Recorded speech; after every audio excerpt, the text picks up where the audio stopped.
Soy éperto en el mundo antiguo, en la literatura gnóstica antigua y en los textos de Nag Hammadi, y hago un poco de investigación sobre esa colección tan herética llamada el Nuevo Testamento. Lo que les voy a decir hoy ya ha sido publicado en su mayoría en mi libro Understanding Gnosis.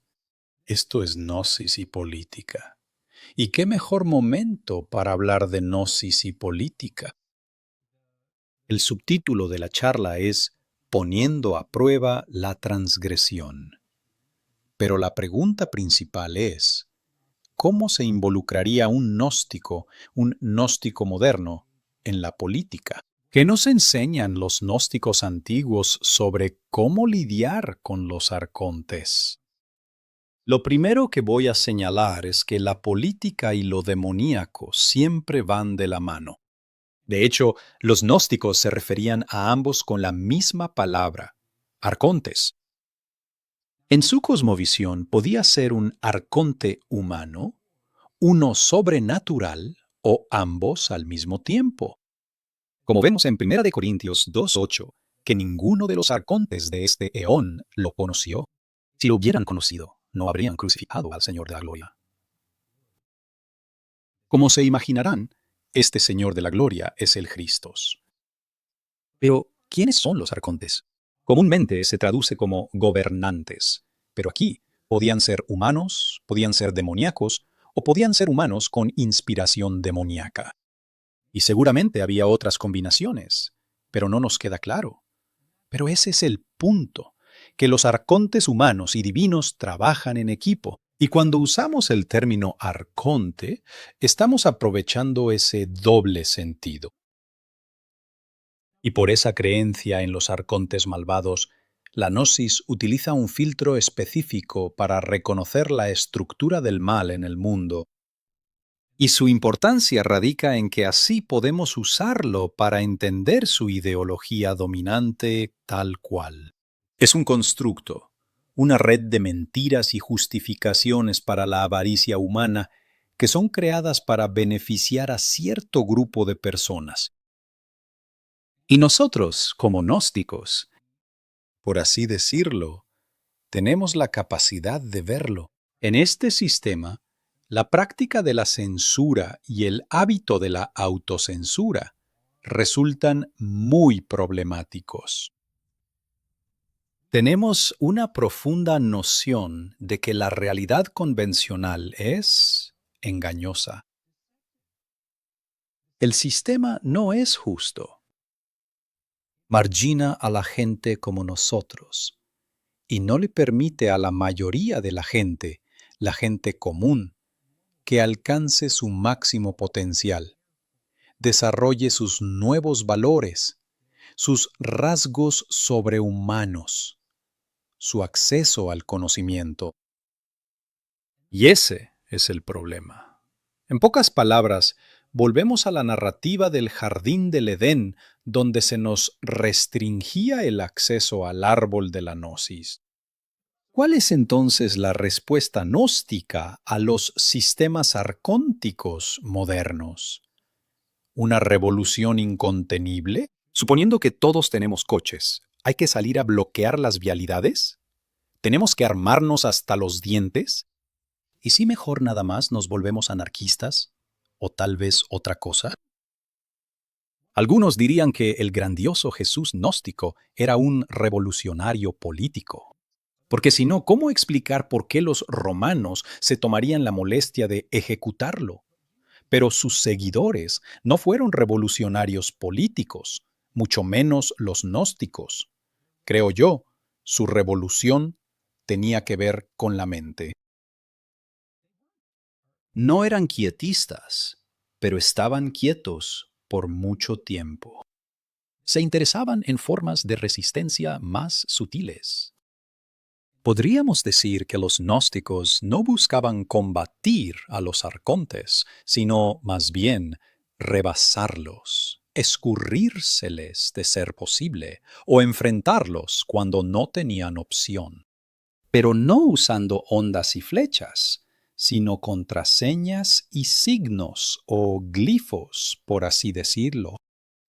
Los arcontes eran representados como poderes planetarios. Pero no hay que pintar la raya entre los gobernantes del aire y los potentados humanos en palacios materiales. Ese alarde de Yaldabaoth, yo soy un dios celoso, no hay nadie fuera de mí, bien podría ser dirigido a cualquier emperador soberbio. Los gobernantes inferiores, ya sean humanos o divinos, nos quieren hacer creer que tienen poder, cuando en realidad son débiles e ignorantes, y lo saben.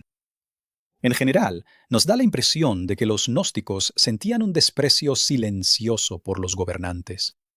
Los gobernantes están aquí para mantener el orden, para proteger e incluso para sanar.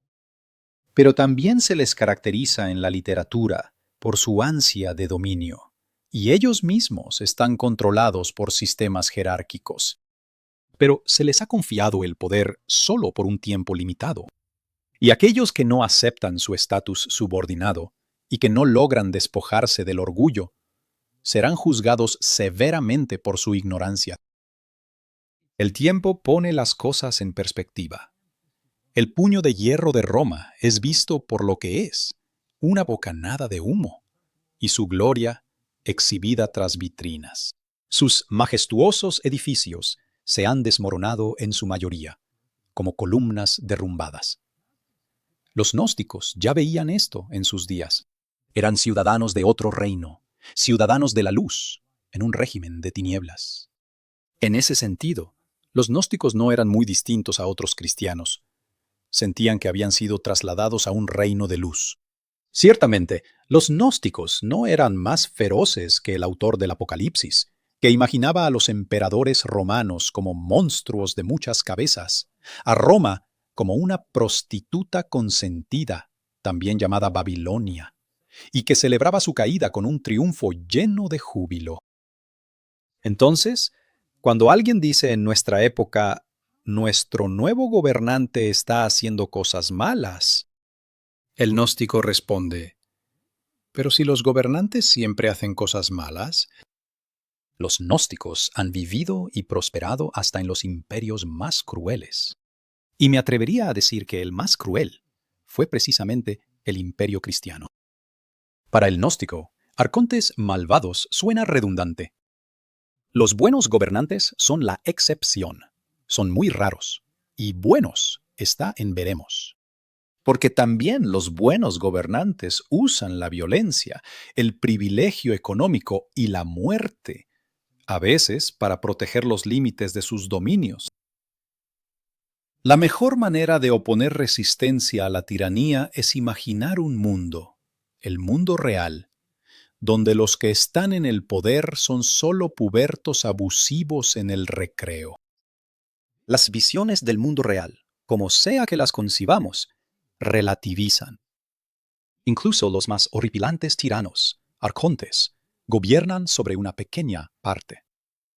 Se creen todopoderosos, pero sobre ellos los cielos se derraman en capas, elevándose hacia un abismo infinito. En la existencia auténtica, en la existencia verdadera, los arcontes no tienen nada digno de llamarse poder. Ignorance que viven en la caverna de las sombras y no tienen la menor idea de lo que hay más allá. Los gnósticos imaginaron lo auténtico, y cuando realmente lo vieron, se dieron cuenta que lo demás era cosa de niños. Sin embargo, físicamente, nuestro cuerpo mortal pertenece a este reino. No hay forma de evitarlo. Los arcontes pueden poseer todo en este reino, incluyendo nuestros cuerpos. Pero lo que no poseen es ese santuario interior, la chispa divina. De hecho, ni siquiera saben realmente qué es. Solo perciben su poder. Uno hasta podría llamar a los gnósticos ciudadanos duales, pero tal vez ese no es el caso. Se perciben a sí mismos, con razón, como extraños y forasteros, aun cuando se aprovechan de los recursos de su cultura. No hay en ellos una lealtad divina, sino devoción absoluta a la realidad, tanto que están preparados para perderlo todo en este mundo. Ahí está lo difícil. ¿Y qué hay de su participación en la política concretamente? Digo, por lo menos en teoría, vivimos en democracias. En este respecto, creo que estamos limitados por nuestras fuentes. Los gnósticos estaban también limitados en la antigüedad. Ningún gnóstico votó jamás por el emperador en la antigüedad, porque nadie votaba por el emperador. Lo designaban oligarcas y ejércitos, y no, ningún gnóstico se postulaba para un cargo político, porque la gente no podía postularse para un cargo político. Solo los ciudadanos ricos y acomodados, los aristócratas, podían ser candidatos. En el Evangelio de Tomás, dicho 81, tenemos la frase: quien tenga poder debe renunciar a él. En el período más temprano, parece que nadie tenía realmente poder para renunciar a él. Solo después oímos hablar de gnósticos como intermediarios de poder. Por ejemplo, un hombre del siglo IV llamado Eutacto de Armenia es mencionado por nuestro amigo Epifanio. Se dice que se unió a un grupo llamado los Arcónticos y que reclutó a miembros ricos para este grupo, incluso a una mujer con puesto en el Senado. Entre los que se sintieron atraídos a los valentinianos estaba Marco, y había al menos una mujer rica que vestía con ropas finas. Y Flora, la corresponsal de Ptolomeo el Valentiniano, pudo haber sido una mujer noble de algún tipo. Aunque los gnósticos no gobernaban ciudades, eran líderes y administradores de sus propias organizaciones. Los marcionitas, los valentinianos o los maniqueos formaron comunidades que perduraron por generaciones. Se relacionaban con gente real, atendían crisis reales, creaban redes entre ellos. En ese sentido eran católicos, se involucraban con todos. Los heresiólogos siempre se quejaban de las escuelas gnósticas, porque estas escuelas se parecían más a las iglesias comunes. Tertuliano señaló que, así como las avispas hacen panales, los marcionitas construyen iglesias. Y esta iglesia marcionita pudo haber sido la primera iglesia católica, es decir, universal, en el sentido de que estaba muy bien conectada con cada región del imperio. Se dice que el filósofo Plotino quería construir en Italia una ciudad llamada Platonópolis, una ciudad de filósofos gobernada por la ley de Platón, en algún lugar de la región de Nápoles. También cuenta Porfirio que el emperador Galieno casi le cedió una ciudad que había sido abandonada, pero los cortesanos en Roma echaron abajo el trato. Si hubieran tenido el dinero y las influencias, ¿habrían los gnósticos fundado una ciudad llamada Nosópolis? Tal vez. Como en todo grupo humano, los gnósticos necesitaban comunidades e hicieron rituales para unir comunidades. Pero es raro escuchar que los antiguos gnósticos vivieran en lo que llamamos comunas, que podrían considerarse sociedades bastante aisladas y altamente controladas. Los gnósticos no eran como algunos líderes de cultos modernos que exigían que tenías que alejarte de tu familia y amigos e irte a un bosque canadiense. Los gnósticos vivían como la gente común. No podían evitar los sistemas económicos, así como no podían evitar beber agua. Había gnósticos ricos y gnósticos pobres, y probablemente los ricos eran dueños de campos y granjas. Cualquiera que pudiera dedicarse al equivalente antiguo de la educación superior tenía una buena posición económica. Cualquiera que se dedicara a enseñar debía tener ingresos alternativos, ya fuera de una granja o de un mecenas. Presuntamente, Valentín de Alejandría nació en una familia acomodada, y sabemos que los valentinianos en Roma podían escribir poesía y grabarla en piedra. Marción tenía suficiente dinero disponible como para hacer una donación enorme. Carpócrates y su esposa, Alejandría, podían costear un santuario de piedra con todo y biblioteca para su hijo fallecido. Parece que el dinero era mejor administrado por quienes lo consideraban espiritualmente carente de valor. Todavía se dice que los gnósticos eran antinomianos o que quebrantaban la ley. Epífanes, hijo de Carpócrates, llamó cómico, geloios, a uno de los mandamientos mosaicos, porque asumía la existencia de la propiedad privada. De todas formas, nunca escuchamos que algún carpocrasiano en verdad haya renunciado a su propiedad o compartido a su esposa. Los gnósticos imaginaban mundos muy lejanos, pero seguían viviendo en el Imperio Romano. A decir verdad, uno no podía sobrevivir mucho tiempo en este imperio si quebrantaba las leyes descaradamente. Incluso a los cristianos que no rompían las leyes se les consideraba fuera de la ley. Ahora bien, sin duda los gnósticos debieron haber despreciado las leyes humanas y considerado que muchas de ellas eran injustas.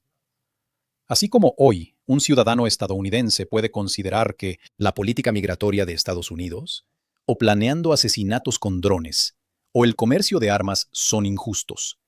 Pero al final, un estadounidense que protesta en las calles sigue pagando impuestos para mantener al gobierno estadounidense. Y no tiene más opción que pagar impuestos y multas. Uno puede ser antinomiano si da prioridad a la ley divina sobre la humana. Uno puede denunciar enérgicamente la injusticia de una ley en particular y, en lo posible, evitar cumplirla. Pero todo esto no sería una desobediencia real. Creo que es buena idea describir a los gnósticos como transgresores. Tómenlo como otra forma, tal vez más neutra, de decirles antinomianos. En ciertos aspectos, sí creo que los gnósticos eran renegados y se sentían inconformes. Pero a los ojos de la cultura dominante, todos los cristianos eran considerados transgresores e impíos. Todos en el mundo grecorromano estaban obligados a adorar a los dioses del Estado que mantenían el orden y la fertilidad. Los cristianos no lo hacían. Eran ejecutados cuando no ofrecían un poco de incienso en honor al genius del emperador, es decir, a su ser divino. Los cristianos no juraban en nombre de los dioses grecorromanos, incluido el emperador. Afirmaban pertenecer a otro reino y adorar a un rey superior.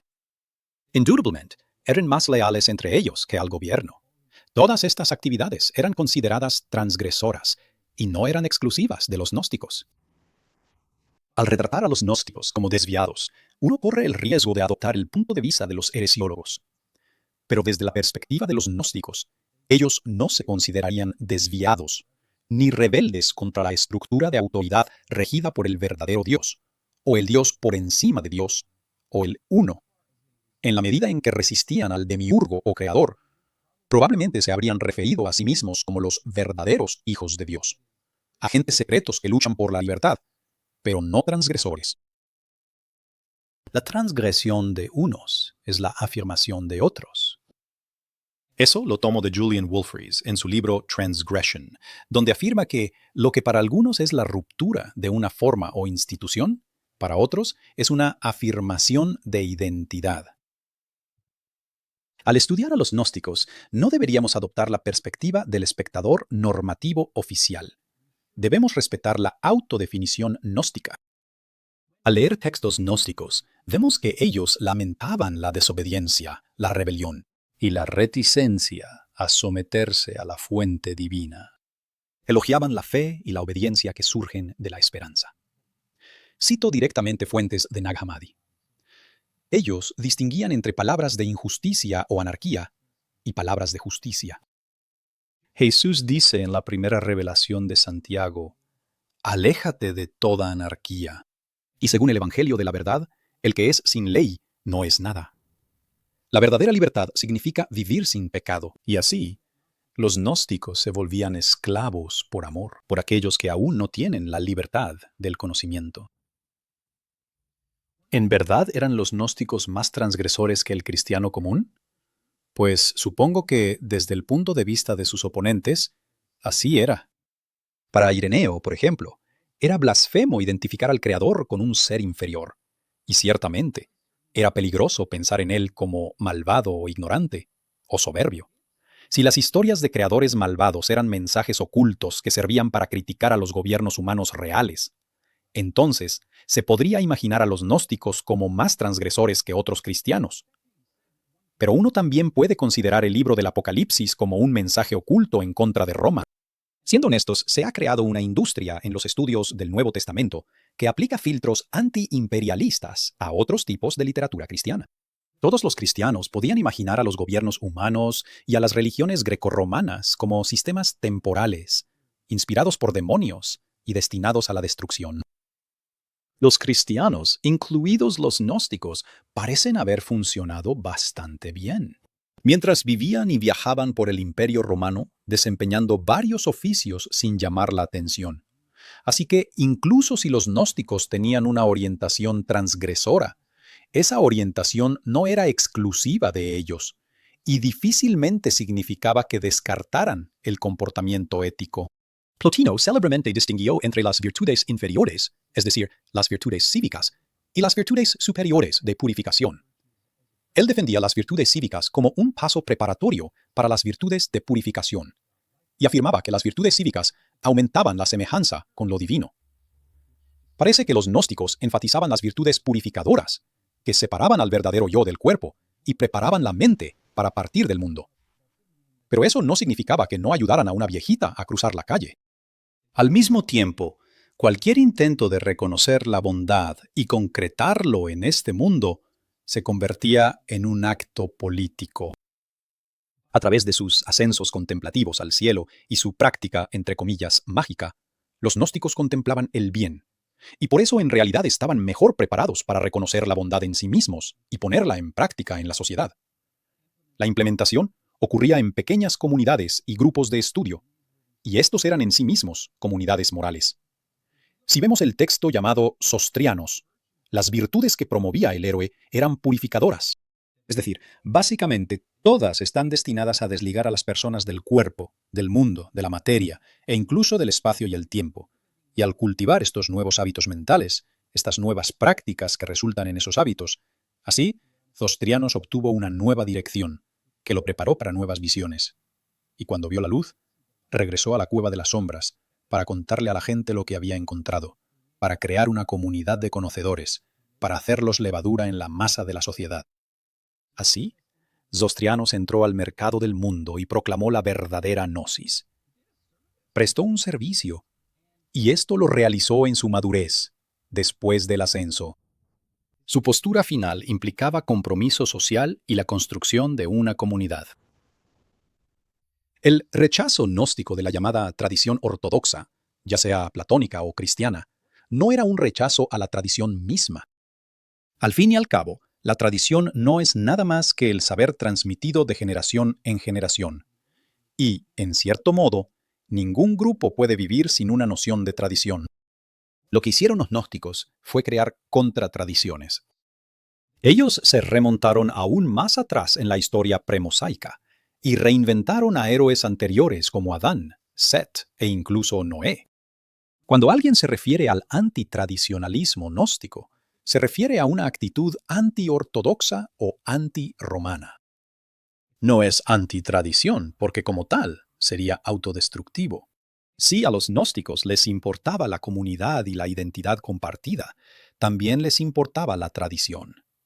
La literatura gnóstica que tenemos representa esta tradición. Los escritos mismos son tradiciones.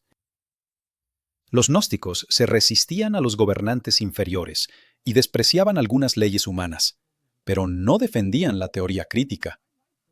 A mí me gusta la teoría crítica, pero hasta donde veo, los gnósticos no cuestionaban las estructuras sociales como haría un marxista moderno. Nunca protestaron contra la esclavitud como tal, ni contra la economía de mercado, ni siquiera contra la monarquía. El mundo alternativo que los gnósticos imaginaban, honestamente, podría parecer un poco deprimente según los estándares actuales. Después de todo, los gnósticos no estaban en contra de la jerarquía como tal. Imaginaban nuevas jerarquías en los cielos. Disputaban o descartaban los poderes inferiores, pero aún así, vinculaban el poder con la verdadera divinidad. Adoraban al bien. Lo seguían llamando monarca o gobernante. No hay nada inherentemente democrático en la gnosis, y no necesitamos proyectar nuestros valores a los gnósticos para que se parezcan más a nosotros. Se podría decir que los gnósticos generaron problemas de género al defender a un dios hermafrodita en algún nivel divino, no necesariamente el más alto. Pero es interesante que, en el texto de Nag Hammadi llamado La naturaleza de los gobernantes, el demiurgo junto con sus ángeles también es hermafrodita. La envidia, en este texto, es andrógina. Los primeros católicos también creían en un Dios más allá del género, pero al mismo tiempo introdujeron rituales y cargos en los que se prefería a los hombres. No podemos saber con seguridad cómo eran las prácticas gnósticas. Una concepción hermafrodita de Dios no parece implicar una mayor autoridad femenina. Marcelina, una de mis maestras gnósticas favoritas en Roma, hasta donde sabemos, nunca exploró las dimensiones femeninas de Dios. Y los hermetistas tenían una concepción hermafrodita de Dios, y representaban a Isis como una maestra de la sabiduría hermética, pero tampoco oímos hablar del liderazgo femenino en los grupos herméticos. Y a pesar de todas estas salvedades, creo que aún podemos rescatar algunos recursos de la antigua gnosis para nuestros tiempos.